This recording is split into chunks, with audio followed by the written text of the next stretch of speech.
You've heard about ransomware attacks taking on businesses, but how about an entire country? For 17 days, the IT infrastructure of South Africa's government has been compromised by hackers, with many of the nation's online services coming entirely to a halt. We'll take a look at the cause of this event and why it should serve as a warning sign to other government agencies as we sit down and sync up with Rocket IT's technology update for September 22nd.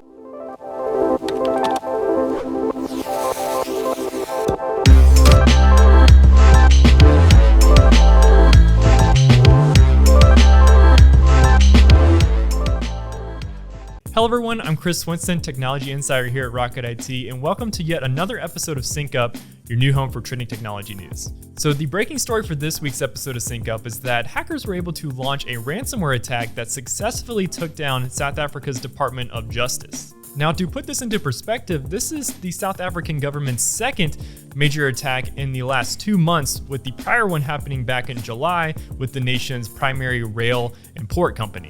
Now, while this most recent attack hit the South African government agency back on September 6th, the organization was rather slow in releasing that information, as it still is struggling at the time of this episode to get their systems back online. Initially, at the time of the attack, all of the online services that the South African government's Department of Justice ran were completely unavailable to both the public and internal staff. This included all of the automated physical mailings that the organization sends out, as well as its bailing services, its email, and its website. While some services, such as the nation's website, have come back online rather quickly, other services have been slow to recover. Fortunately, the South African government was able to launch a plan post-attack to ensure some of its most vital activities can continue, albeit offline. For example, court recordings and the issuing of time-sensitive legal documents were reverted back to a manual process. Now, while this contingency plan was launched post-attack, it's important to note that it did help to mitigate the spread of the ransomware attack. As for the time it will take to completely restore this government agency's IT infrastructure, South African Department of Justice Representative Steve Magalu said, "To date, great progress has been made to contain the spread while restoring critical services to the public.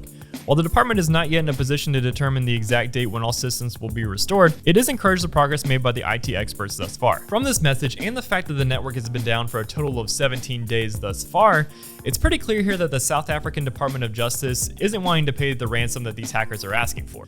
While the government agency's IT department is claiming that no data was compromised during the attack and no hacking groups have come forth trying to sell this information online, it could be that criminals are giving the South African Department of Justice just a little bit more time to pay the ransom. Now, while the investigation surrounding this incident is still ongoing, IT experts within the organization believe that the data breach transpired from a team member either clicking a phishing email or a malicious link that contained some code that they weren't aware about. Keeping in mind that 1 in 3 individuals click a phishing email each year, here's how you can ensure that what happened to South Africa's Department of Justice doesn't happen to your organization as well. First and foremost, make sure that you're implementing some type of security training on a regular basis. For team leaders, make sure you're going over new email spoofing techniques, how to detect fake URL links online, and some common grammatical errors that some of your team members might be finding in phishing scams. Speaking of phishing, make sure you're conducting regular phishing testing as well. Through Rocket IT's phishing training program, harmless emails are sent to determine which individuals are most likely to click and in turn be the victim of a real attack. Also, make sure you're creating some type of company-wide policies. For example, if someone's reaching out to your team for financial information,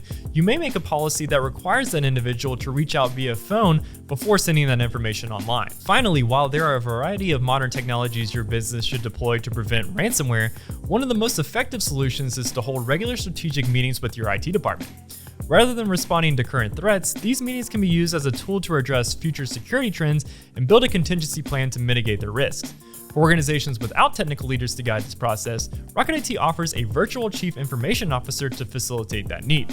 For more information on this service, click the link in this episode's description, and for more trending technology news, hit that subscribe button and the bell to catch us on next week's episode of Sync Up with Rocket IT.